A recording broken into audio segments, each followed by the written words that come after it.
Bismillahirrahmanirrahim. Today we'll talk about lecture number 11, which is regular grammar. All regular languages can be generated by a context-free grammar because we have finite automata, and here we have push down automata, and then we have here the Turing machine. The language supported by the finite automata is basically the regular language, or if you might call it as a regular grammar. For the PDA, we call it as context-free language or a grammar.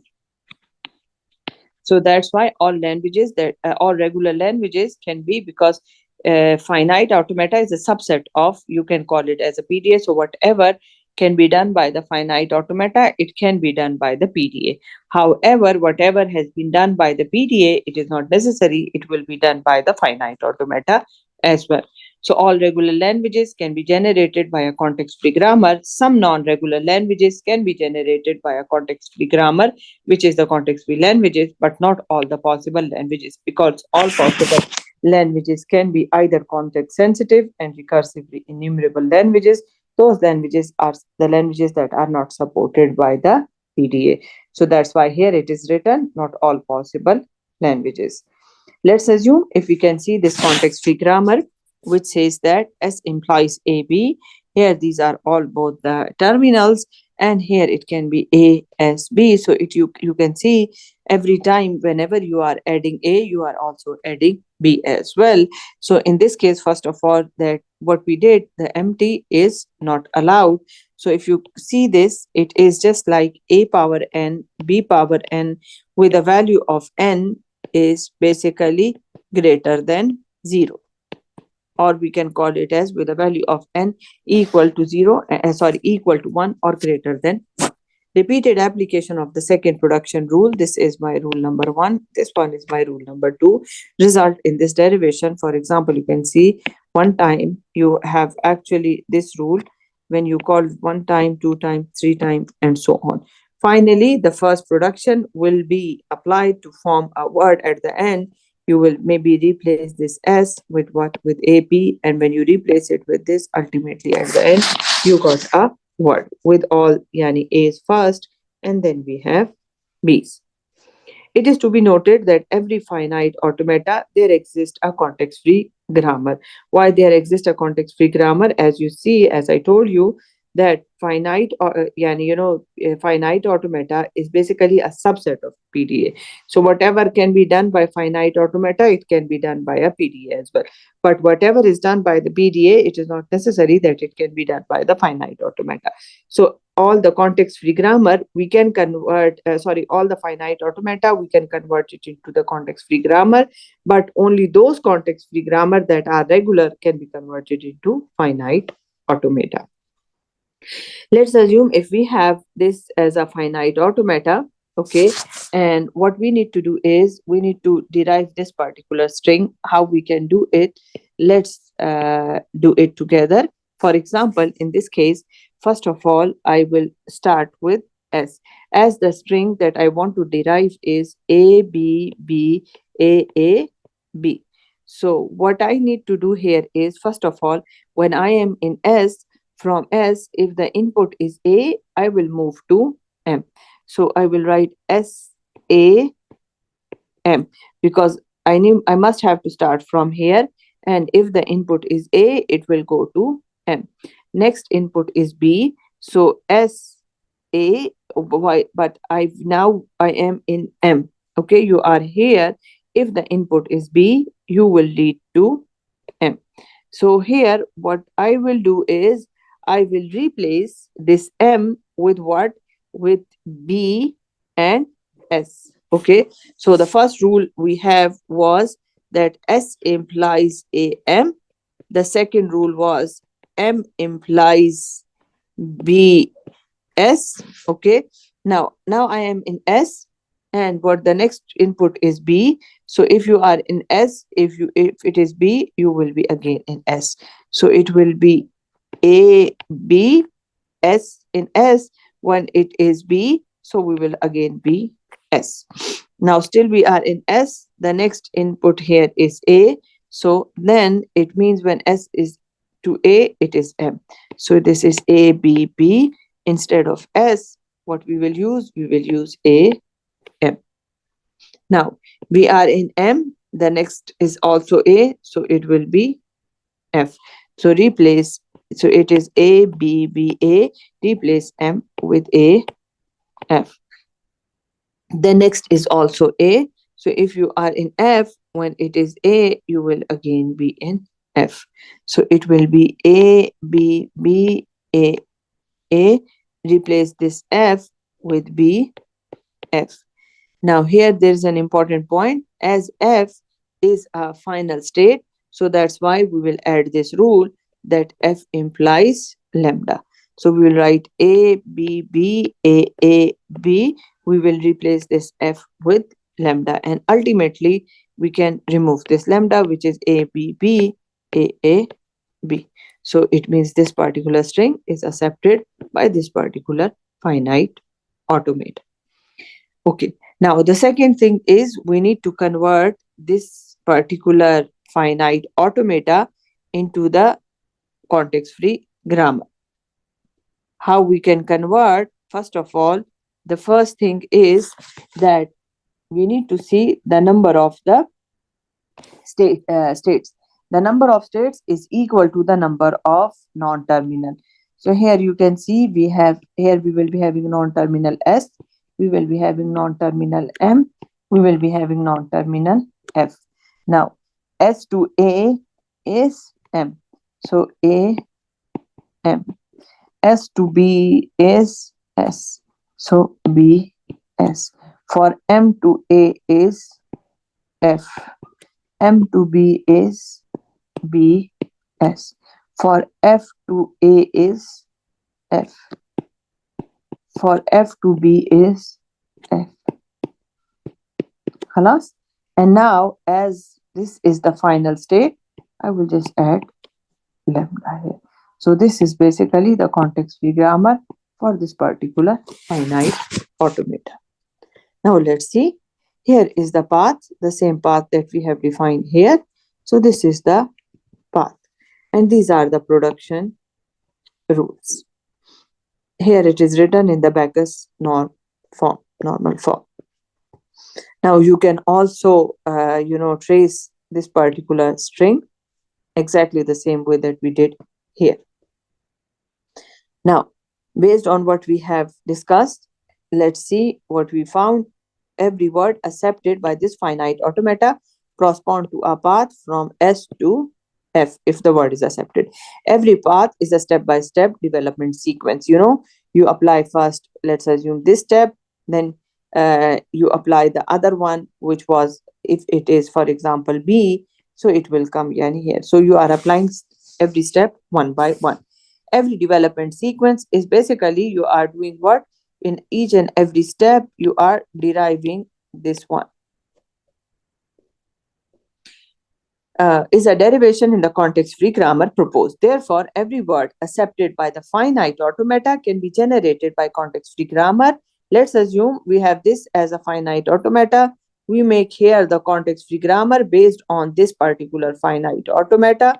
So what we did, whatever word accepted by this finite automata, it will also be accepted by this context-free grammar, or whatever word accepted by this context-free grammar will be accepted by this finite automata. But if we can generally write the statement that the finite automata can be converted into context-free grammar, and the context-free grammar can be converted into finite automata. It is not true in all the cases. If the context-free grammar is a regular grammar, then that will be converted into the finite automata. We must show that any word generated by a context-free grammar is a word that is accepted by finite automata. Based on this particular example, what we did, we came up with this outcome. For this string, we have here is the production used, the rules. Here is the how you derive a word, this particular word or a string, and here is the path starting from S. If it is A, we will move from S to M. Then from M, if it was B, we will move from M to S. Then it is A, we move from S to M. Then it was A, we move from M to F. Then it was B, so we move from F to. So ultimately, we came up with this is our finding so far, that context-free grammar derivation lead to a path development, and ultimately the path will be defined and that word will be accepted. If whatever word that is accepted by that particular language has a path, and the path, inside the path there are some sequence of steps, path development, and ultimately it is the context-free grammar derivation.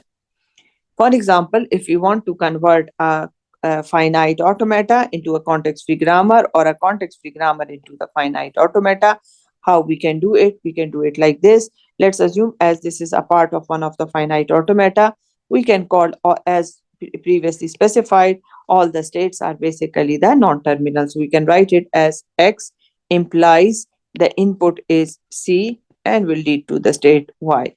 If it is written like X implies CY, so we will make a state X, and inside on the label is C, and will lead to a state which is Y.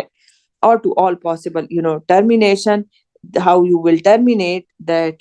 For example, whenever you will have a final state, in that final state, automatically by default, what you will do, you will ultimately at the end include a rule that at X implies lambda, if and only if X is a final state. So here, if a certain state Y is not a final state, then you do not, keep in mind here it's written do not, you do not include the production, and that is Y implies lambda. At every stage when you need to do the derivation, you can see in each and every step what you have, you will have some terminal as well as one non-terminal. This is basically what this is, a non-terminal, and then this is a non-terminal. Two terminals, one non-terminal, but every time you can see you will have only one non-terminal. Ultimately at the end, when the word is accepted, you will have no non-terminal at all, it will be all terminals. So at every stage in the derivation, the working string has a form of strings of terminal by only one non-terminal, until in the final what we did, you will replace that non-terminal with something which is known as lambda. Now consider, for example, if we have this as the same thing what we have discussed previously. What we did, it is basically two A's, okay, and here you might have something on the left side and might have something even on the right side. It may be noted that the number of non-terminal, keep in mind this part is true when you are converting a finite automata to the context-free grammar. However, when you are converting context-free grammar to the finite automata, this particular statement does not hold true.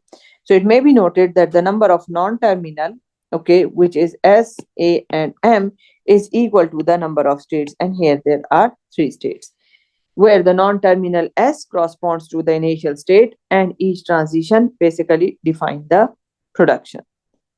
Let's assume if you have a finite automata that consists of two final states, which is S and M.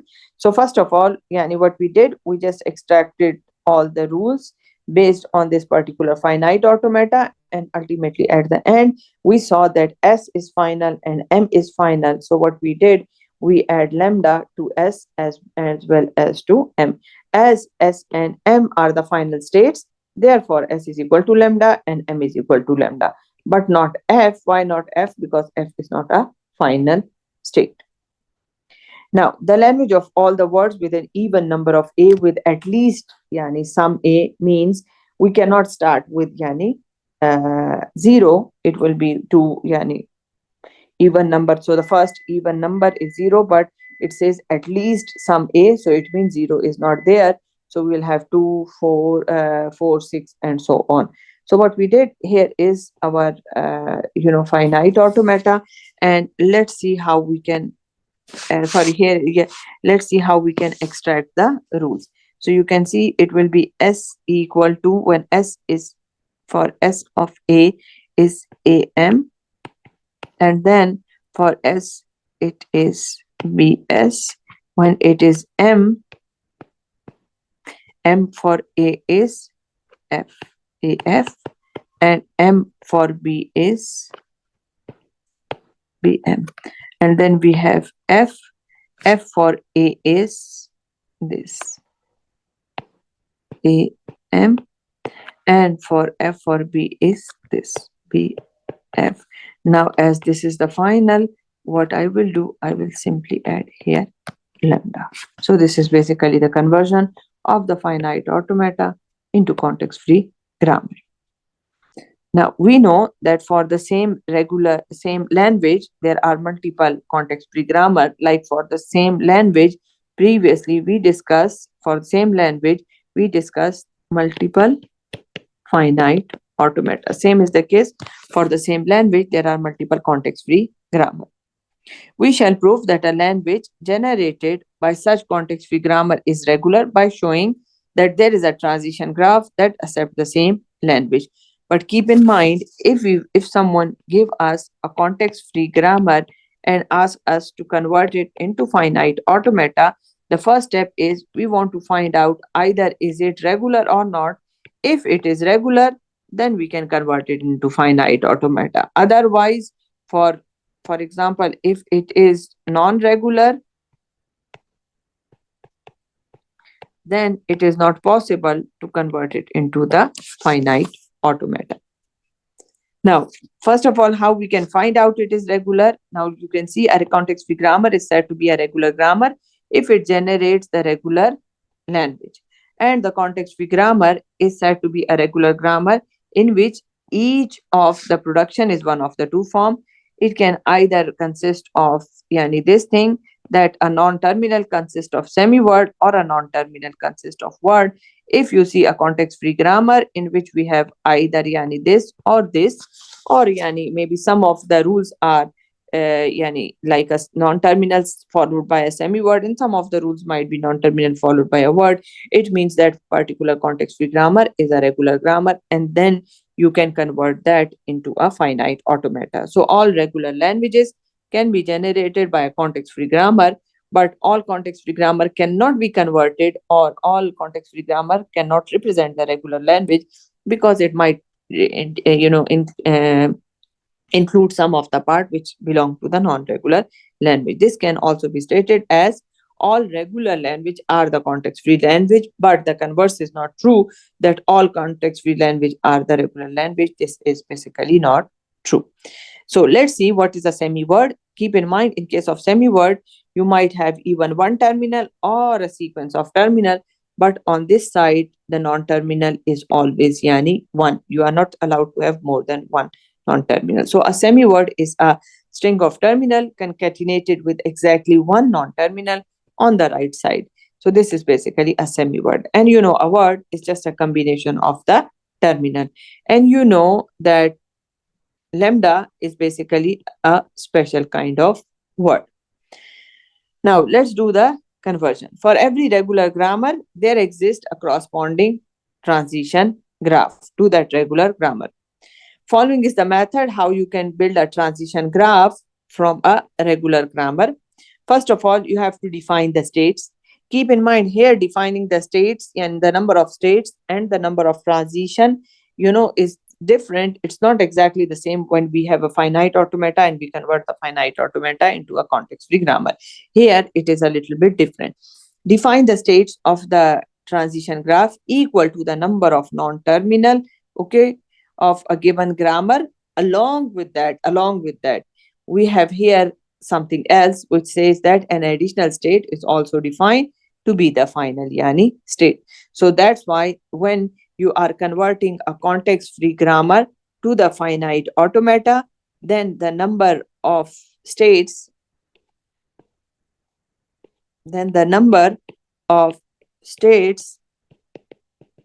is equal to the number of non-terminal plus 1. Okay, so that's why you can see here it is written that it is equal in the number of to that non-terminal. Along with that, an additional state is also defined to be as a final state. The initial state should correspond to the non-terminal, which is basically what? Which is basically S. For every production of a given regular grammar, there are two possibilities.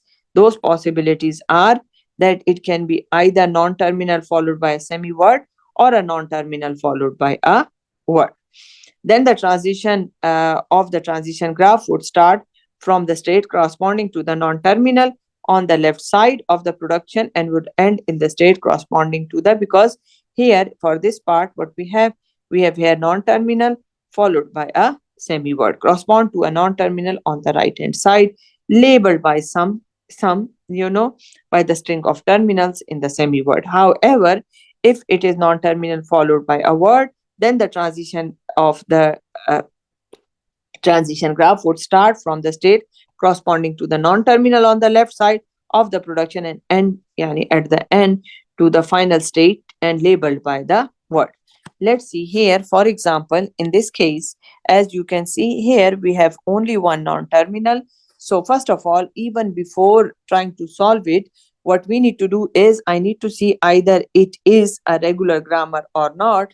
You can see this is semi-word, this is semi-word, and this is a word. So it means that I can do the conversion. So here you can see we have only one non-terminal. So if it is one non-terminal, I need two states. So what I did, I make this is basically S, and this is my final state. Maybe X or whatever. So you can see it says that S implies 2 times A and then S. So 2 times A and S. S implies 2 times B and S, and then S implies lambda. So for that S implies, it will lead to the final state. So this is a regular grammar. Okay, so we can apply the algorithm. There is only one non-terminal S. Okay, so there will be altogether two states. By the Kleene theorem, any language that can be accepted by the transition graph is a regular language. So therefore, the language generated by this particular context-free language is a regular language. And this thing basically corresponds to 2 times A plus 2 times B whole staring. Let's consider this context-free grammar. For example, in here, what you have, S implies, here first of all, you have two non-terminal. So we will having 3 states. So I will be having here, this is my S, this is my X. I might consider this as Y. So now you can see here the rule is 2 times AS. So I will put here as a loop 2 times A, 2 times BS. So I put a loop and 2 times B. Here it says ABX. So what I did, I've defined this path from S. If it is AB, it will go to X. From S, if it is BA, it will go to X.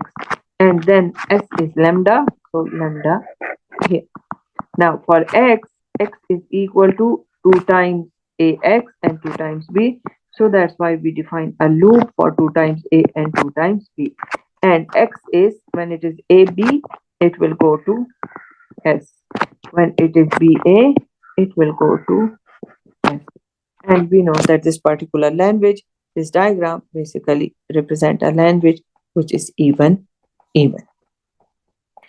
See this example, we have how many non-terminal? 1, 2, 3. So we will be having how many states? We will be having 4 states.